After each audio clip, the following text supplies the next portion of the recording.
Olá, pessoal da primeira série, tudo bem com vocês? Hoje nós iremos corrigir as atividades que vocês fizeram no EO, as atividades relacionadas, né, de retomada ao movimento retilíneo uniforme e o movimento retilíneo uniformemente variado, ok? Pessoal, então o movimento retilíneo uniforme é aquele em que a velocidade ela se mantém constante. Ou seja, para iguais intervalos de tempo, nós teremos iguais deslocamentos. Como é o exemplo aí da tartaruguinha toda invocada com óculos, que observe que a cada 1 segundo ela desloca aí 10 centímetros.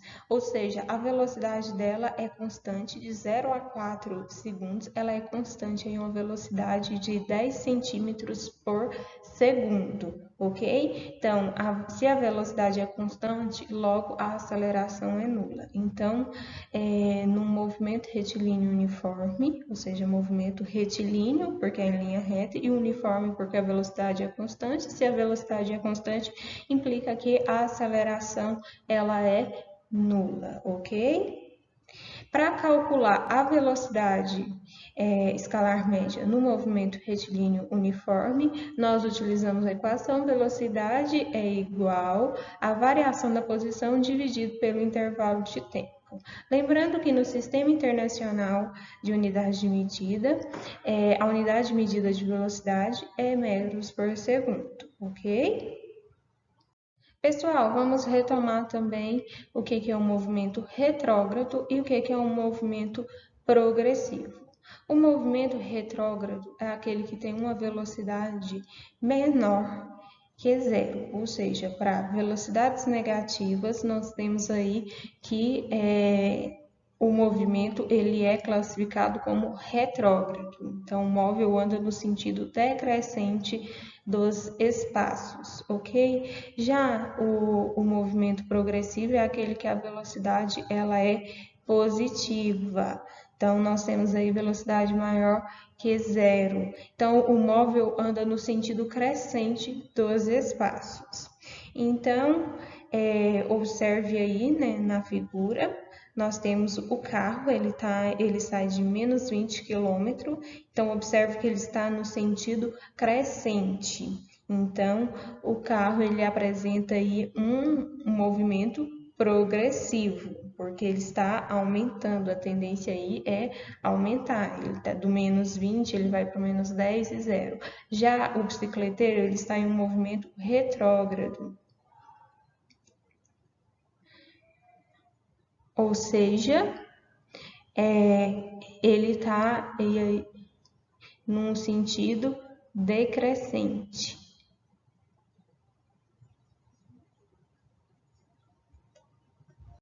Pessoal, agora vamos falar, né, do movimento retilíneo uniformemente variado, ou MRU. Então, o movimento retilíneo uniformemente variado é aquele que é realizado em linha reta, por isso é chamado de retilíneo, e além disso, apresenta variação de velocidade sempre nos mesmos intervalos de tempo, uma vez que varia da mesma forma, o que revela uma constância. Então, o movimento é chamado de uniformemente variado, devido a essa constância. Então, a trajetória reta desse movimento pode ocorrer tanto na horizontal quanto na vertical. Então, exemplo disso é um carro percorrendo um trecho retilíneo em uma estrada ou um foguete sendo lançado no espaço. Então, nós temos o carro aí na horizontal e o foguete na vertical. A média da aceleração é igual e sua variação ocorre em determinados intervalos de tempo, o que é conhecido como aceleração instantânea. Quando alguém desenvolve um movimento retilíneo uniformemente variado, a sua velocidade aumentará ou diminuirá de forma constante a cada segundo. Quando essa velocidade aumenta, dizemos que seu movimento é acelerado. Então, se a velocidade aumenta, nós temos aí uma aceleração. Quando diminui, dizemos que o seu movimento é retardado.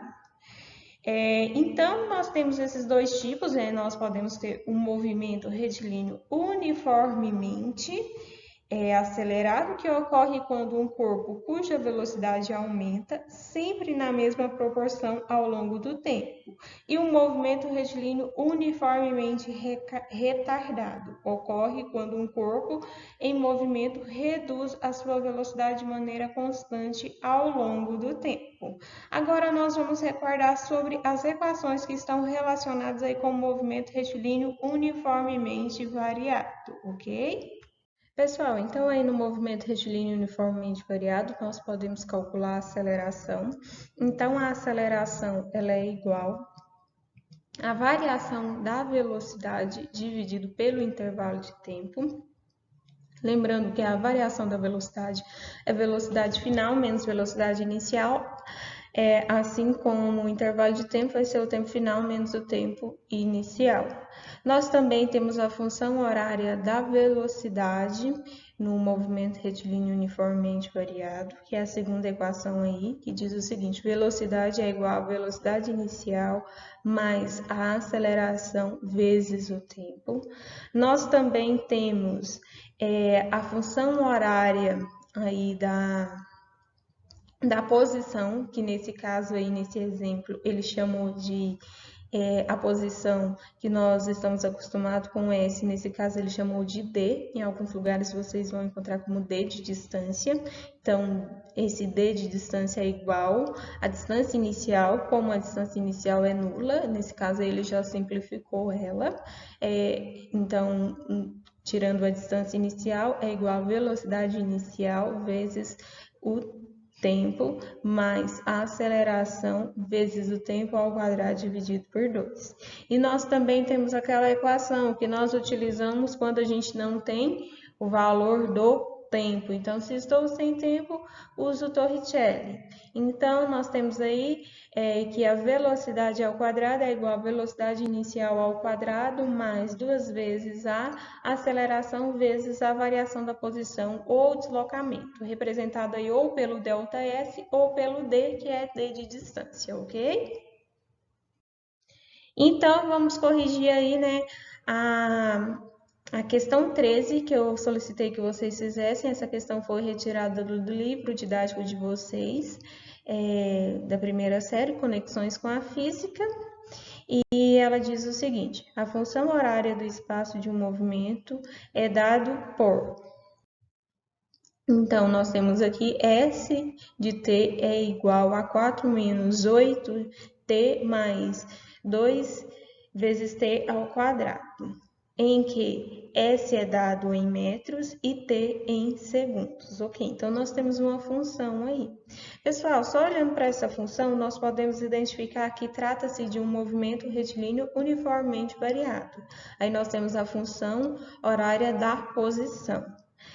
Através dessa equação aqui, a gente também pode perceber que esse 4 representa o S0, ou seja, a posição inicial é de 4, menos a velocidade inicial é menos 8 e a aceleração ela é de 4. Ah, mas por que tem um 2 aqui? Lembrando que aqui na equação genérica é aceleração vezes t ao quadrado dividido por 2. Então, significa que essa aceleração aqui ela já foi dividida por 2. Então, se eu quero saber o valor da aceleração, eu multiplico por 2. Então, 2 vezes 2, 4.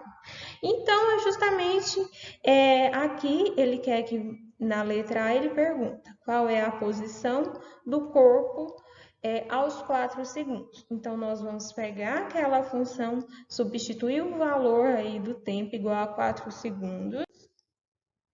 Então, nós temos aqui S de t é igual a 4, que é a posição inicial, como eu disse para vocês, menos 8, que é a velocidade inicial, vezes t, que agora vai valer 3, mais 2 vezes t, 3 ao quadrado. Então, nós vamos substituir o valor de t. Então, substituindo aqui, né, vai ficar 8 vezes, não é 3, não é 4, né, que o enunciado pede. Então, 8 vezes 4 mais 4 ao quadrado, 4 vezes 4, 16. 16 vezes 2, 32.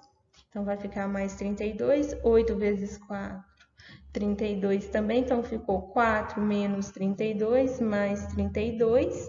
Então, menos 32 mais 32, 0. Vai sobrar o 4. Então, é a posição aí de 4 metros, ok?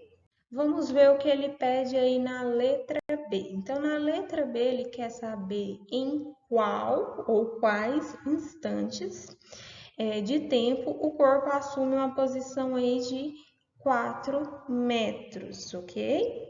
Então, pessoal, então vamos lá. Então, nós pegamos essa função aí, substituímos o 4, né? Então, observe que agora nós queremos encontrar o valor de t. Como nós temos um t ao quadrado, nós vamos ter uma equação aí de segundo grau, ok? Então, esse 4, vamos passar ele para depois da igualdade, então ele está positivo, quando ele vai para o outro lado, ele vai negativo, então vai ficar 4 menos 4, 0. Então, nós temos uma função do segundo grau do tipo 2t ao quadrado menos 8t igual a 0. Nós temos aí que o valor de A vai ser igual a 2, de B igual a 8 e C igual a 0, ok? Então, substituindo aqui na equação genérica, né, da função de segundo grau, x é igual a menos b mais ou menos raiz quadrada de b ao quadrado menos 4 vezes a vezes c, dividido por 2 vezes a.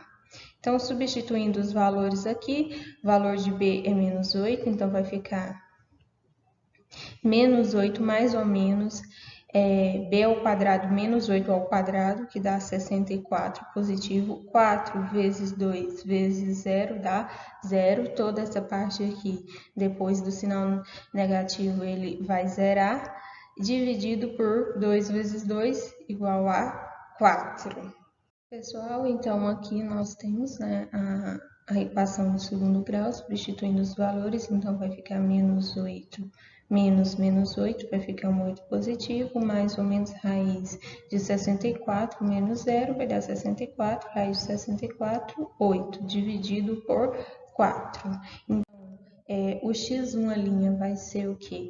8 mais 8, 16, 16 dividido para 4, 4 metros. Então, vai ser uma das posições aí, um dos tempos aí, é igual a 4 metros, são 4 segundos. Ele está perguntando de tempo. E o outro, 0 segundos, ok? 8 menos 8, 0 dividido por 2, 0.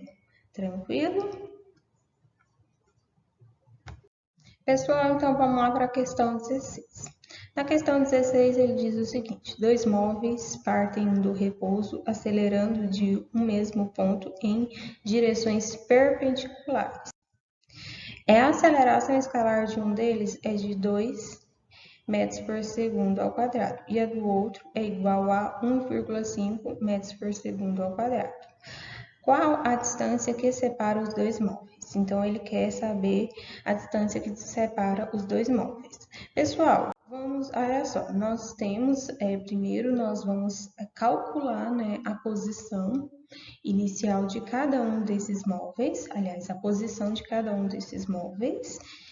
Então, nós temos aí, né, do móvel 1, vamos pegar a aceleração, nós vimos que a posição inicial, ela é nula, a velocidade inicial nula, então, nós temos aí que a posição do móvel 1 aí, com uma aceleração de 1,5, vai 4 ao quadrado 16, vezes 1,5, dividido por 2. Nós temos aí, que ele estará em uma posição de 12 metros. Agora, nós vamos para o móvel 2, vamos pegar a aceleração dele, que é igual a aceleração dele vale 2, então nós temos aí, né, mais uma vez a posição inicial, ele parte do zero, então vai ser 0, velocidade inicial é quando ele está parado, então é nula, zera também esse segundo termo, e nós temos 4 ao quadrado, 16, vezes, nós temos um 2 em cima e um 2 embaixo, vamos cancelar, então vai ficar 16 metros. Nós temos, a partir de agora que nós descobrimos a posição dos dois móveis, nós podemos desenhar um esquema que represente. Então, o primeiro passo, ele nos falou de dois móveis. Ele falou que um está com aceleração aí de 1,5 metros por segundo. Então, nós calculamos a posição dele. O outro móvel está aí com aceleração de 2 metros por segundo ao quadrado. Então, nós calculamos. Então, nós podemos fazer o seguinte esquema. Olha só, a posição S1 desse móvel aqui, ela é de 12 e a do S2, a posição é de 16. Ele falou que esses dois móveis, eles estão em perpendicular, ou seja, forma um ângulo aí de 90 graus entre eles. E ele quer saber o valor da distância desses móveis. Então, nós vamos utilizar aqui o teorema de Pitágoras, ok? Para descobrir essa distância D. Então, essa distância D, aí vai ser D ao quadrado é igual a distância do S1 ao quadrado mais a distância do S2 ao quadrado. Então, nós vamos chamar o D, vamos chamar de A ao quadrado, que é igual a B ao quadrado mais C ao quadrado. Então, vamos substituir aí os valores, né? 12 ao quadrado mais 16 ao quadrado. Então, vamos ter aí 144 mais 256. 144 mais 256 vai dar aí 400. Então, a raiz de 400 vai ser igual a 20 metros. Então, a distância aí é igual a 20 metros. Ok, pessoal? Pessoal, então, na aula de hoje, nós revisamos esses conceitos e nós corrigimos os exercícios. Não esqueçam de que vocês devem assistir o vídeo no momento da aula. Não esqueça de comentar no vídeo e também colocar o seu nome na frequência do grupo, ok? Não se esqueçam isso. E também, qualquer dúvida é só procurar pelo WhatsApp. Após o encerramento da aula, o grupo ele é fechado e você não pode colocar mais o seu nome. Então, fique atento a isso aí, para que você não fique com falta. Pessoal, espero que vocês estejam bem. Eu estou com saudade, espero ter ajudado. Beijos. Qualquer dúvida é só me chamar. Tchau, tchau.